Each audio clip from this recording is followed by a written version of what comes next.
اللهم صل على محمد وعترته بعدد كل معلوم لك. رب اشرح لي صدري ويسر لي امري واحلل عقدة من لساني يفقهوا قولي. عزیزان محترم، بزرگان محترم، آج کے اس جمعے میں صبر کے موضوع پر بات کرنی ہے، اس لیے کہ رمضان مبارک کا مہینہ ہی صبر کا مہینہ ہے. 3 طرح کا صبر آپ کے سامنے بتانا ہے. ایک صبر تو یہ رمضان مبارک کے روزے کا صبر ہے، جسے قرآن مجید میں احادیث شریفہ میں خود صبر کا مہینہ قرار دیا گیا ہے. دوسرا، یہ مہینہ مزید پوری امت کے لیے اس طرح صبر کا ہو گیا کہ جیسے ہی رمضان کا پہلا روزہ تھا، اس دن کئی حضرات کے ایسے فون آئے جو ہچکیاں لے کر رو رہے تھے، اور ہمیں بھی رلایا اور خود بھی رو رہے تھے. کتنے گھر ایسے ہوں گے جس میں چولہا نہیں جل رہا ہوگا، کتنے گھر ایسے ہوں گے جس میں چولہا نہیں جل رہا ہوگا، اور اللہ تعالی ہمیں صبح شام کھلا رہا. کتنے گھر اچھے خاصے کئی لوگوں کے آئے فون کے یوں مالدار ہیں، لیکن گھر میں آج کے بنانے کے لیے روٹی کے لیے آٹا نہیں. اللہ نے وہ عزت دی ہے، معاشرے میں سماج میں جا کر ہاتھ نہیں پھیلا سکتے. مالدار ہیں وہ، لیکن گھر میں چولہا جلانے کے لیے آٹا نہیں ہے. تو اچھے خاصے مالدار لوگ اس وقت غریب ہو گئے، پریشان حال ہو گئے. کہ جن لوگوں کو اللہ صبح شام کھلا رہا ہے، وہ اللہ کی اس نعمت کا حقیقی شکر ادا نہیں کر سکتے کبھی. جس وقت عام گھروں میں فاقہ ہے، ہاں جدھر جائیے ہاہاکار کی مچی ہوئی ہے، اس موقع پر لاک ڈاؤن کے زمانے میں اللہ عزت سے کھلا رہا ہے 2 وقت کی روٹی، روزے افطار کروا رہا، ٹھنڈے پانی پلوا رہا، اور اس کے باوجود اس کی قدر نہ ہو، اس کی نعمت کا استحضار نہ ہو، تو کتنی بڑی محرومی کی بات ہے. لہذا جن لوگوں کو اللہ نعمتیں دے رہا ہے، رمضان کے روزے کی توفیق عطا فرما رہا ہے، سکون کی زندگی دے رہا ہے، اگرچہ وہ گھر میں محصور ہیں، قید ہیں، لیکن نعمتوں کے اندر ہیں، تو یہ اللہ کا بہت بڑا احسان ان پر ہے. قرآن مجید میں اللہ تعالیٰ نے فرمایا جو مصیبتوں پر صبر کرتے ہیں، انما یوفی الصابرون اجرهم بغیر حساب، انما یوفی الصابرون اجرهم بغیر حساب. جو لوگ مصیبتوں پر صبر کرتے ہیں، اللہ انہیں بے حساب ثواب عطا فرماتا ہے. ایک تو وہ لوگ ہیں جو بیماری سے جھوج رہے ہیں، پورا کا پورا گھرانہ ان کا کورونا مرض کے اندر ایک گھر کا ایک فرد پکڑا گیا، اب پورے گھر کے 30-40 حضرات کو لے جایا گیا. گھر سے دور ہیں، کئی ساتھیوں کے فون آئے، شوہر کا انتقال ہو گیا، اس مرض میں مبتلا میں اسی ہفتے 2 ہفتے میں انتقال ہو گیا.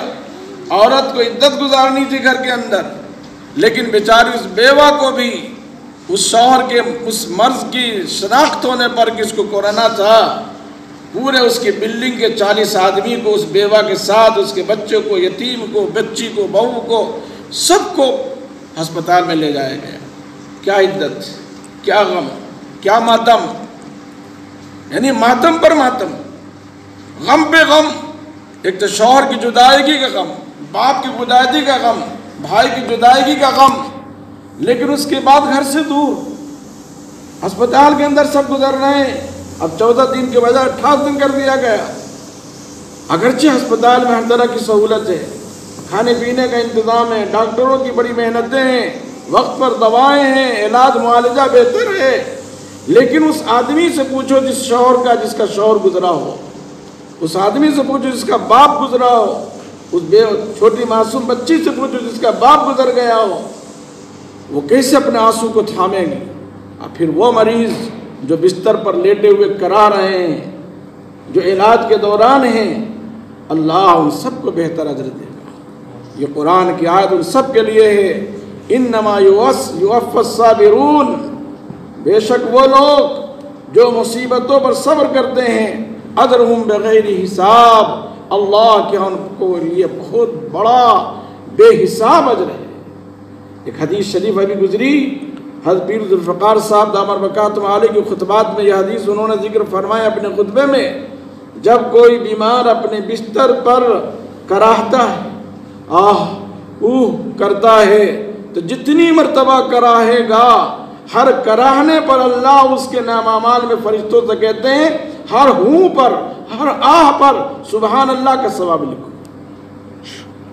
اور جب کسی بیمار انجیکشن پر، زخم کو کھولنے پر یا اور بڑے علاج پر وہ چیختا ہے، زور سے چیختا ہے، تو اللہ فرشتے کہتے ہیں کہ اس بندے کے ہر چیخ پر کلمہ توحید لا الہ الا اللہ محمد رسول اللہ کا ثواب ہے۔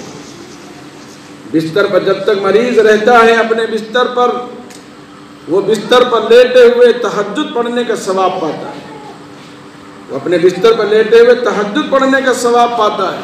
اور جب مریض اپنے بستر پر کروٹ بدلتا ہے، تو حدیث میں اللہ کے رسول صلی اللہ علیہ وسلم نے فرمایا کروٹ بدلنے پر اللہ تعالیٰ اس کو دشمن کے مقابلے میں پلٹ کر حملہ کرنے کا ثواب عطا فرماتا ہے۔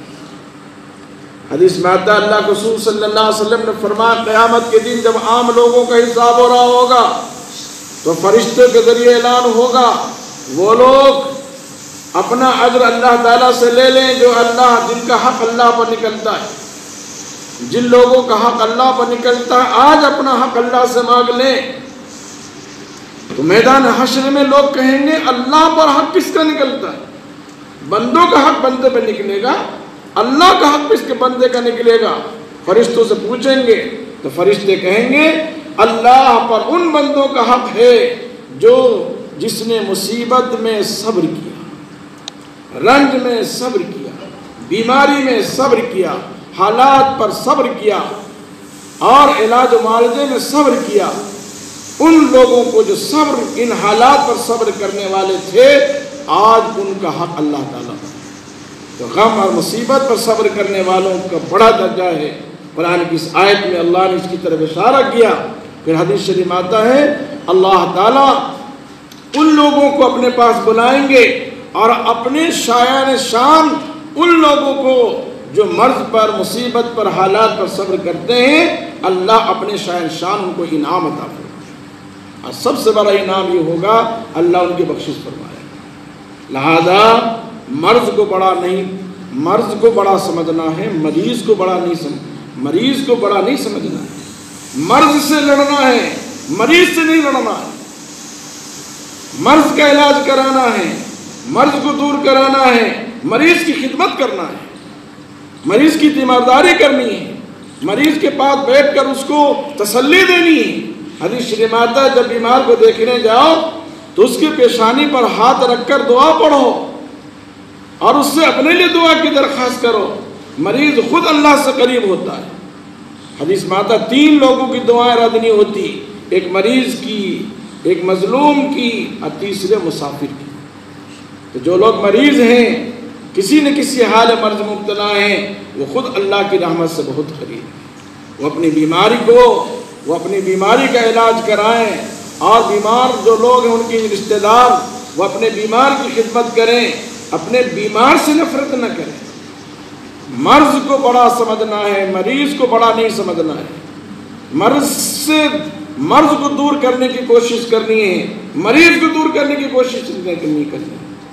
لوگوں نے دیکھا کہ معاشرے میں بعض جگہ خبر آئی کہ جن لوگوں کی کورونا وائرس کے علاج ہو چکا اور وہ گھر میں آئے بستی میں داخل ہو رہے ہیں تو لوگوں نے بستی کا بارڈر دروازہ بند کر دیا، ان کو گاؤں میں داخل نہیں ہونے دیا، ان کو محلے میں داخل نہیں ہونے دیا کہ یہ کورونا وائرس ہے۔ یہ انسانیت کی توہین نہیں ہے، یہ تو مانوتا کی توہین ہے۔ گویا تم بیمار کو تم توہین کر رہے ہو، وہ بیمار تو شفا یاب ہو کر آ گیا۔ اس لیے کورونا وائرس بیمار اس وبا سے ہمیں لڑنا ہے، اور جو لوگ اس بیماری میں مبتلا ہیں ان سے نہیں لڑنا ہے۔ حدیث میں اللہ کے رسول صلی اللہ علیہ وسلم نے بیمار سے تو دعا کی درخواست کی، جب صحت یاب ہوتا ہے تو بیماری میں جتنی عبادت وہ کرتا تھا بغیر کہ اللہ اس کا ثواب ان کو عطا فرماتا ہے۔ اس لیے تو فرمایا کہ بستر پر لیٹے ہوئے ہر سانس پر اللہ اس کو صدقے کا ثواب دیتا ہے۔ اس لیے رمضان میں جو غم کا مہینہ ہے، انتہائی صبر کا مہینہ ہے، اللہ تعالیٰ پورے عالم انسانیت کے مسلمانوں کو اس رمضان میں حقیقی صبر کی توفیق عطا فرمائے، اور جو نعمتیں اللہ ہمیں دے رہا اس کی قدر کی توفیق عطا فرمائے، اور اس رنگ میں صبر پر رہنے، صبر پر جمنے، اور اپنے حضور میں ثواب کے حصول کا اور ملنے والا ہمیں بنا دے، اور دوسروں کے لیے دل سے اخلاص کرنے والا ہمیں بنائے۔ وآخر دعوانا